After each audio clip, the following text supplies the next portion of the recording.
नमस्कार, मैं श्यामगिरी। आप देख रहे हैं टीएफडी इंडिया न्यूज 24। टीएफडी इंडिया न्यूज 24 में आप सभी दर्शकों का स्वागत है। एनडीए गठबंधन के अंदर घमासान तेज हो गया है और बहुत ज्यादा घमासान हो गया है। जेडीयू जो भारतीय जनता पार्टी की अहम सहयोगी दल है, जिससे बिहार और दिल्ली दोनों सरकार को समर्थन है, और हट जाए तो सरकार दोनों जगह के संकट में आ जाएगी। उस जेडीयू की राष्ट्रीय कार्यकारिणी की बैठक नरेंद्र मोदी के लिए संकट पैदा कर रहा है। वह भी तब ललन सिंह ने आधिकारिक तौर पर बयान दिया कि भारतीय जनता पार्टी किसी गलतफहमी में न रहे, सुचारू रूप से चले, वरना यह समझ ले कि बिहार से लेकर दिल्ली तक हमारे समर्थन से चल रही है सरकार। यह धमकी खुलेआम अगर दिया जाता है, वह भी नरेंद्र मोदी के खास व्यक्ति द्वारा, तो फिर सब कुछ ठीक तो है ही नहीं। साफ तौर पर ललन सिंह के इस बयान के बाद जैसे इस सरकार की नींद उड़ गई है, और नीतीश कुमार पटना में राष्ट्रीय कार्यकारिणी की बैठक बुला करके नरेंद्र मोदी सरकार को संकट में खड़ा कर दिए हैं। 85 एमएलए और 12 सांसद जो जेडीयू के हैं, वह भारतीय जनता पार्टी को बहुत ज्यादा बेचैन कर दिए हैं। लेकिन उसी के साथ साथ सिर्फ यही तक नहीं, शिवसेना का महाराष्ट्र से भी बयान आ गया, और शिवसेना और उद्धव ठाकरे फिर एक हो जाए, यह बात कही जाने लगी है। जिस तरह से शिवसेना के नेता अब्दुल सत्तार ने बयान दिया है, अब्दुल सत्तार ने कहा कि हमारी सहयोगी बीजेपी शिवसेना का सिर कलम करने का काम कर रही है। गुवाहाटी की कामाख्या देवी हमारे बलिदान को जानती हैं, लेकिन बीजेपी अब उस बलिदान को पूरी तरह से भूल चुकी है। आगे अब्दुल सत्तार कहते हैं शिवसेना के कि बीजेपी हमारी पार्टी को कई गुटों में बांट रही है और शिवसेना को खत्म करने की साजिश रच रही है। बीजेपी पहले ही हमारे अंग तोड़ चुकी है, अब उनका मकसद हमारा सिर तोड़कर हमें राजनीतिक रूप से समाप्त करना है।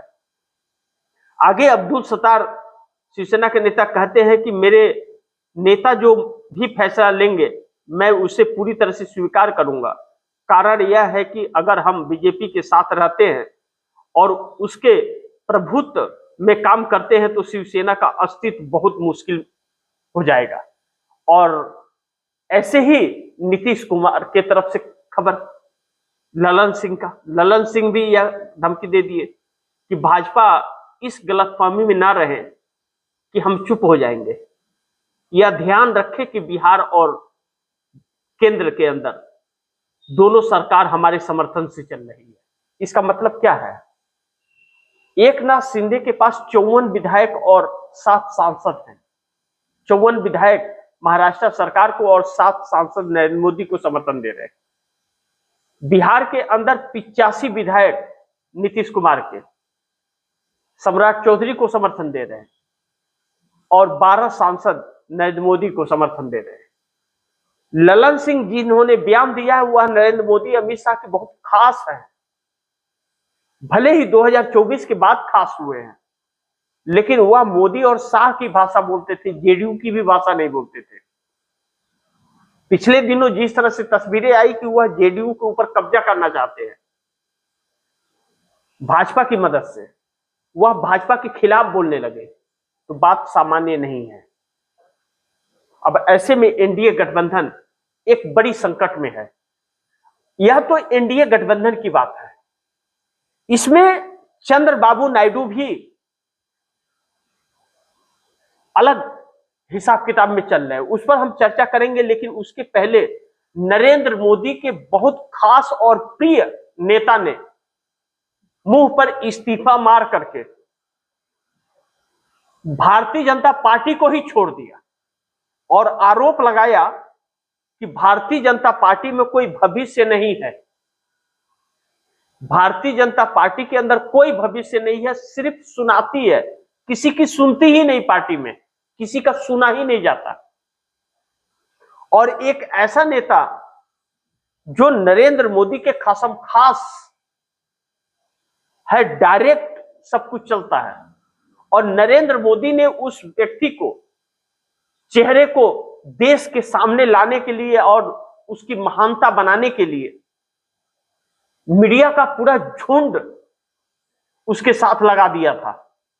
तब उस शख्स के नाम को लोगों ने जाना, लेकिन उस शख्स ने इस्तीफा मुंह पर मार करके कहा कि हम आपकी पार्टी में नहीं रह सकते, जहां बोलने की आजादी न हो, जहां अपने ही नेता के खिलाफ षड्यंत्र करके एक फाइल तैयार किया जाता हो कि अगर वह पार्टी से निकलने की कोशिश करे तो उसको ईडी सीबीआई इनकम टैक्स के शिकंजे में ले लो। उठने न दो नेता को, सिर्फ गिनती उसकी रहे, बाकी उसकी हैसियत कुछ न रहे, ऐसी पार्टी में मैं अपना भविष्य खराब नहीं कर सकता। अन्नामलाई, अन्नामलाई के लिए तमिलनाडु में क्या क्या नहीं किया नरेंद्र मोदी ने। ये डीएमके के साथ गठबंधन था भारतीय जनता पार्टी का। अन्नामलाई के जरिए तमिलनाडु के अंदर खूब पैठ अपना बनाना चाहती थी, षड्यंत्र के तहत सत्ता पर काबिज होना चाहती थी, लेकिन उस अन्नामलाई ने इस्तीफा फेंक दिया मोदी शाह के मुंह पर और कहा कि हम अपनी पार्टी बनाने जा रहे हैं, भाजपा में कोई वजूद नहीं है। यानी कि भारतीय जनता पार्टी के अंदर भी अब स्वर उठने लगे हैं। इसी तरह कर्नाटक के अंदर एक दलित नेता ने भी कहा था कि दलितों का सिर्फ सहारा लेती है यह पार्टी, भारत का दलित के नाम पर वोट लोगों का ले लेती है, लेकिन दलित का सम्मान करना नहीं जानती। जब सम्मान की बात आती है तो उसको एक कोने में ढकेल देती है, आवाज निकाल पाना भी मुश्किल होता है। यह तो 2024 लोकसभा चुनाव के बाद ही जब मंत्रिमंडल विस्तार हुआ तभी यह बात निकल के आई थी पहली बार कैमरे पर।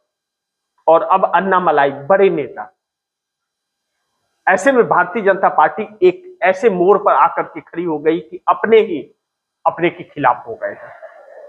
अन्नामलाई ने जो इस्तीफा दिया है, मुंह पर मारा है, इसे भारतीय जनता पार्टी के अंदर हरकंप सी परिस्थिति है। अब भारतीय जनता पार्टी का तमिलनाडु में सारा पैठ खत्म हो गया। ऐसे में डीएमके को भी साधने की कोशिश की गई कि एडीएमके और डीएमके मिलकर सरकार बना ले। एक पूरब एक पश्चिम, उसे जोड़ने की कोशिश ईडी सीबीआई इनकम टैक्स से की गई, लेकिन सफल न हुए। कांग्रेस ने सफल नहीं होने दिया। कांग्रेस ने डीएमके का साथ छोड़ करके टीवीके को समर्थन कर दिया और विजय थलापति की सरकार बन गई।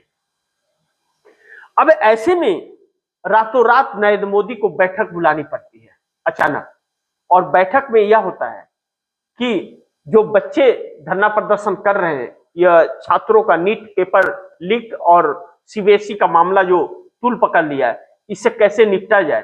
कहीं यह तख्ता पलट वाली परिस्थिति तो नहीं होने वाली है, उत्पन्न होने वाली है। इसको लेकर के रात भर बैठक प्रधानमंत्री मोदी करते हैं, लेकिन इसका तोड़ नहीं निकल पा रहा है।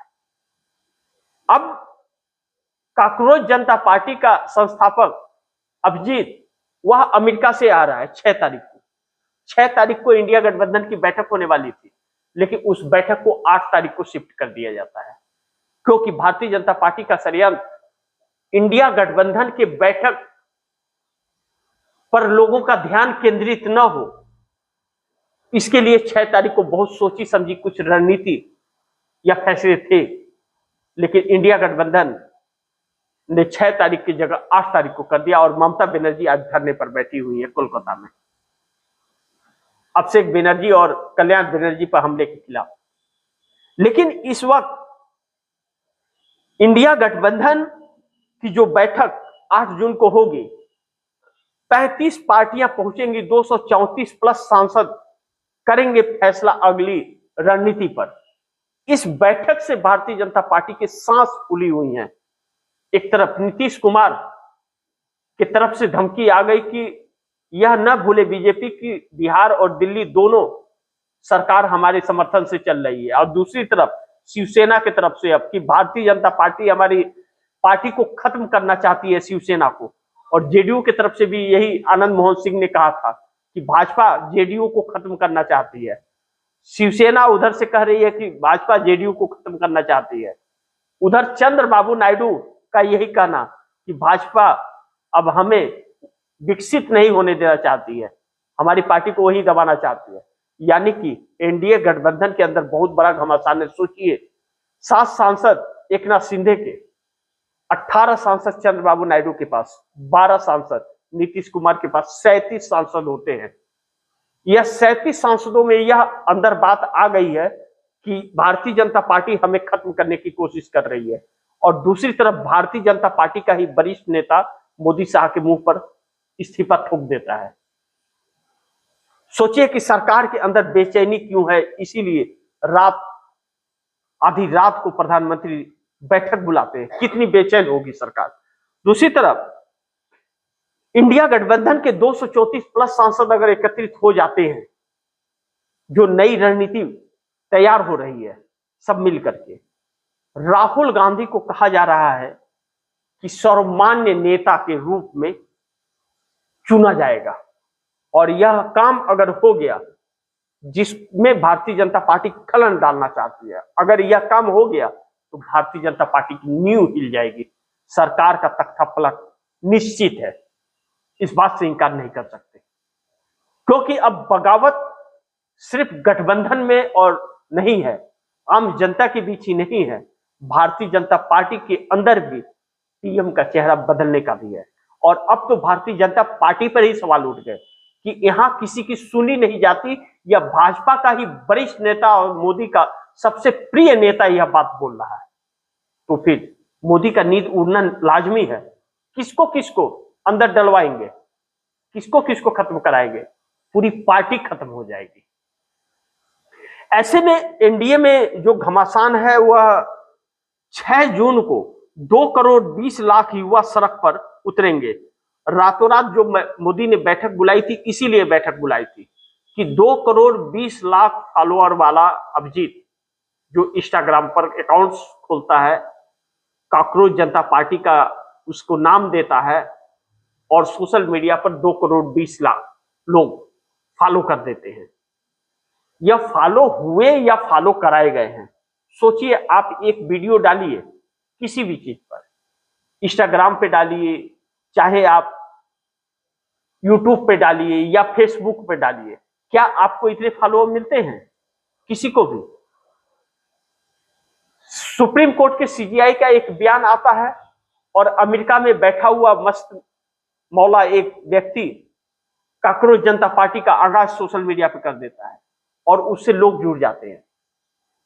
एक चीज तो तय है कि इसके फॉलोअर जो जुड़े हैं वह 95% भारत से है।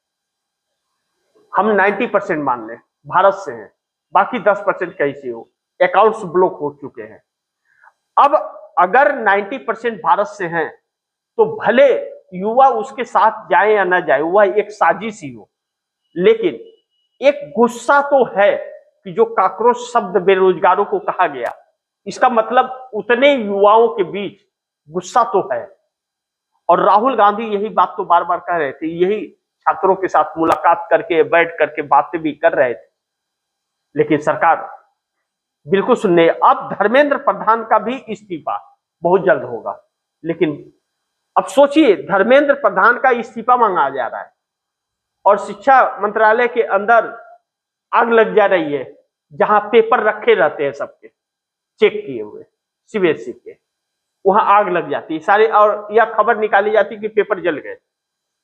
यानी कि गड़बड़ झाला हुआ है। यानी कि यह बात तय है कि जो आरोप लगे कि 3230.8 करोड़ रुपया पेपर लीक से इस सरकार ने कमाए हैं विभाग ने, यानी कि पेपर लीक को ही सरकार ने कमाई का जरिया बना दिया है मंत्रालय ने। और धर्मेंद्र प्रधान आरएसएस के हैं, और पूरा शिक्षा विभाग पर आरएसएस का कब्जा हो गया है। अब सवाल सिर्फ यह नहीं है कि पेपर लीक हुआ, पेपर लीक से बच्चों के भविष्य दांव पर लग गए हैं, और यह पेपर लीक का सिलसिला लगातार चल रहा है। अब सुप्रीम कोर्ट में जनरल सॉलिसिटर ने कहा है कि अगला पेपर प्रधानमंत्री नरेंद्र मोदी की निगरानी में होगा, तो इसका मतलब प्रधानमंत्री शिक्षा मंत्रालय अपने अंडर ले रहे हैं, तो धर्मेंद्र प्रधान का इस्तीफा हो जाना चाहिए। क्योंकि उनके ऊपर तो भरोसा नहीं है अब। तो उनके मंत्री पद का क्या मतलब, मंत्री रहने से मतलब क्या है? तो उनका इस्तीफा भी नहीं हो रहा है, तो प्रधानमंत्री क्यों अपने अंडर ले रहे हैं? तो धर्मेंद्र प्रधान को कौन सा पद देने जा रहे हैं? और प्रधानमंत्री के अगुवाई में अगर पेपर लीक हो गया तो क्या प्रधानमंत्री इस्तीफा देंगे? या मैं नहीं, वह बच्चे मांग रहे हैं, और उन बच्चों को इनके सिस्टम पर भरोसा नहीं है। क्योंकि अगर एक बच्चा सरकार के उस वेबसाइट में ढुक करके सारे खंगाल सकता है, तो एक प्रोफेशनल हैंकर जो होता है वह तो सरकार का पूरा सब कुछ ले सकता है, खींच सकता है। यह आरोप बच्चे लगा रहे हैं कि सरकार का वेबसाइट सुरक्षित नहीं है, सरकार का डाटा भी सुरक्षित नहीं है। यह देखिए इसकी वेबसाइट में कैसे ढूंढा जा सकता है, और इसे सरकार मानती नहीं है, और वैसे बच्चों को एंटी नेशनल कहती है। उनकी कॉपी बदल दी जाती है, चेक होता है तो वो रीचेक करने के लिए, अपना पेपर देखने के लिए मांगते हैं, पैसा जमा करते हैं, और वह कॉपी उनका होता ही नहीं है। तो यह जो बच्चों के भविष्य एक सोची समझी रणनीति के तहत कर रहे हैं, यह बातें भी गठबंधन वालों के अंदर है, जो सहयोगी दल है। इस आखिर शिवसेना एकनाथ शिंदे के पार्टी के नेता जो कह रहे हैं कि हमारी पार्टी को पूरी तरह से दीमक की तरह यह चाट रहे, टुकड़ों टुकड़ों में करके खत्म कर रहे हैं, अब दोनों शिवसेना एक हो जानी चाहिए। जेडीयू के नेता यह कह रहे हैं, आनंद मोहन सिंह कह रहे थे कि हमारे जेडीयू खत्म करने की साजिश की जा रही है, और ललन सिंह ने कहा कि सरकार इस मुकाबले जेडीयू जो है, जेडीयू के समर्थन से बिहार के अंदर और केंद्र के अंदर समर्थन से ही सरकार चल रही है। भारतीय जनता पार्टी इस बात को न भूले, यह बात छोटी नहीं है, यानी कि गठबंधन के अंदर दरार पड़ चुका है। चंद्रबाबू नायडू 18 सांसदों के साथ अलग ही रणनीति पर है, इस वक्त चुप्पी मार लिए हैं, लेकिन चंद्रबाबू नायडू नरेंद्र मोदी के कामकाज से खुश नहीं है, और यह चीजें अब चंद्रबाबू नायडू को भारी पड़ने वाली है। ऐसे में बैठक का दौर हो या जो भी हो, लेकिन अब मोदी सरकार के लिए एक नई मुसीबत और संकट आ रही है।